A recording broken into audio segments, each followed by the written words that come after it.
Krishnam Vande Jagat Gurum. I pray to the Guru of the universe.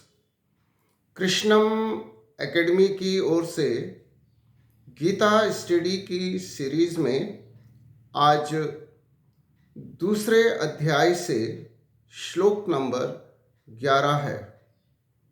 श्लोक है श्री भगवान उवाच अशोच्यान अन्वशोचश्च त्वं प्रज्ञावादानश्च भाषते गता असून अगता असूनश्च नानु शोचन्ति पंडितः।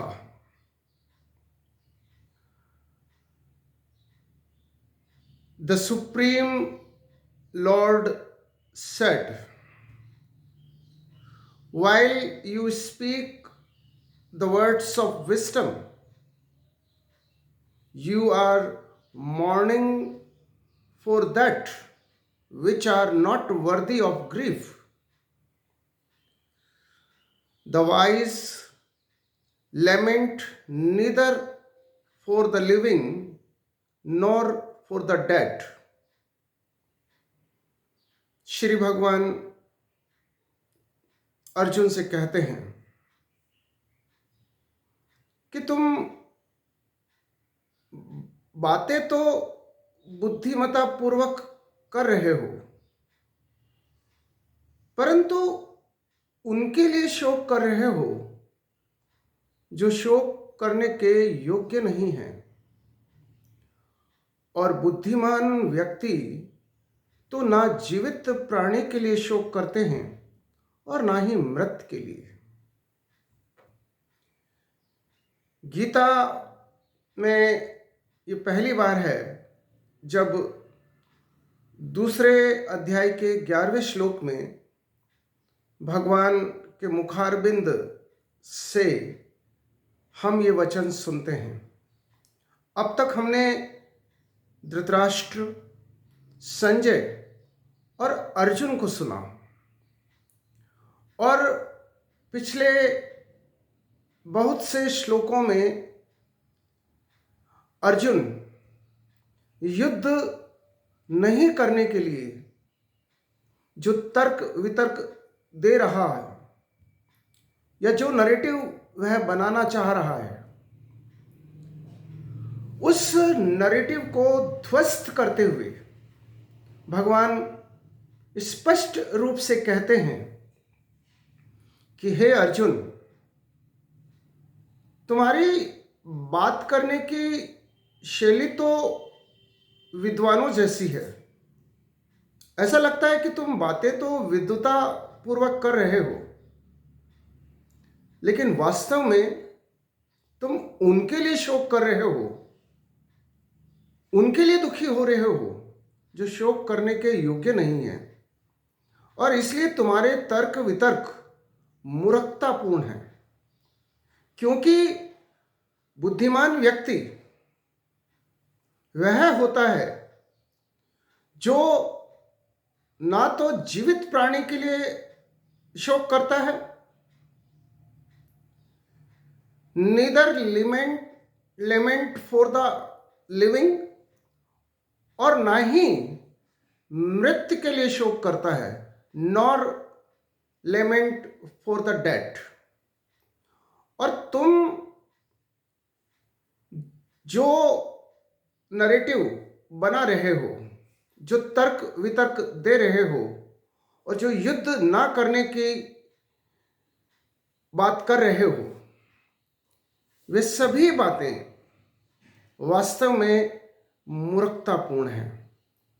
बुद्धिमानी तो ये है कि तुम अपने क्षत्रिय धर्म का पालन करो, तुम अपने नियत कर्तव्य का पालन करो और अत्याचार, अनाचार, भ्रष्टाचार, दुराचार, असत्य और अधर्म के पक्ष में खड़े हुए इन पापियों का संहार करो।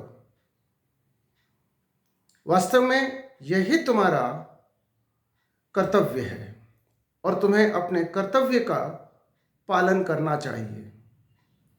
हम यदि ठीक से समझें तो हमें भगवान की बात समझ में आएगी। राजस्थानी में एक दोहा है, ऊ क्या सो आंत सी, अर्थात जो उदय हुआ है उसका वो अस्त होगा। उग्या सो आंत सी, फूल्या सो कुमलाई, और जो फूल खिला है वह फूल मुरझाएगा। चिनिया देवल धय पड़े, और जितनी भी इमारतें बनाई गई है, जो सुंदर इमारतें बनाई गई है, एक दिन वह सभी इमारतें ध्वस्त होगी। और जो जन्मया सो मर जाए, और जिसने भी जन्म लिया है उसकी मृत्यु सुनिश्चित है। उग्या सो आंत सी, फूल्या सो कुमलाई, चिनिया देवल धे पड़े, जन्मया सो मर जाए। और जिसने भी जन्म लिया है उसका मरना सुनिश्चित है। इसलिए जो बुद्धिमान है वह निश्चित का शोक नहीं करते हैं। और इसलिए तुम्हारा अपने सगे संबंधियों के मरने का जो तुम्हारा दुख है, जो तुम्हारा शोकमग्न मन है, वह अनुचित है। क्योंकि एक दिन मरना तो सबको है, परंतु यदि हम अपने नियत कर्तव्य का पालन करें, यदि हम धर्म का पालन करें, और धर्म का मतलब होता है कि प्रकृति ने जिस प्रकार के नियम हम मनुष्यों के लिए बनाए हैं, हम उन नियमों पर चलते हुए अपना जीवन निर्वाह करें। और यदि हम अपने धर्म का पालन करते हुए जीते हैं तो वास्तव में हमारा जीवन सार्थक बनता है। इसलिए जो तुमने तर्क वितर्क दिए, उन सब तर्क वितर्कों का कोई अर्थ नहीं है। वे सब अनर्थकारी तर्क वितर्क हैं। इस श्लोक के माध्यम से हम ये समझ सकते हैं कि हमें किसी भी घटना, परिघटना, संघटना या दुर्घटना को लेकर दुखी नहीं होना चाहिए, शोकमग्न नहीं होना चाहिए। हमें केवल और केवल अपने नियत कर्तव्यों का पालन करते हुए जीवन को उत्सव समझ करके जीना चाहिए। जीवन में वास्तव में दुखी होने का कोई कारण नहीं है। हम दुखी तभी होते हैं जब हमें सत्य का ज्ञान नहीं होता है, और जब हम परिपूर्ण सत्य नहीं जानते हैं तब हम दुखी होते हैं। भगवान कितना स्पष्ट कहते हैं, नानु शोचंती पंडितः, अर्थात पंडित का अर्थ ज्ञानी अर्थात समझदार, वे लोग जो विषय की गहराई को समझते हैं, एक्सपर्ट होते हैं, उन्हें पंडित कहते हैं। जब हम किसी विषय को ठीक से या परिपूर्ण तरीके से समझ जाते हैं तो हम पंडित होते हैं, उस विषय के पंडित होते हैं। और जो पंडित होते हैं वह शोकमग्न नहीं होते हैं।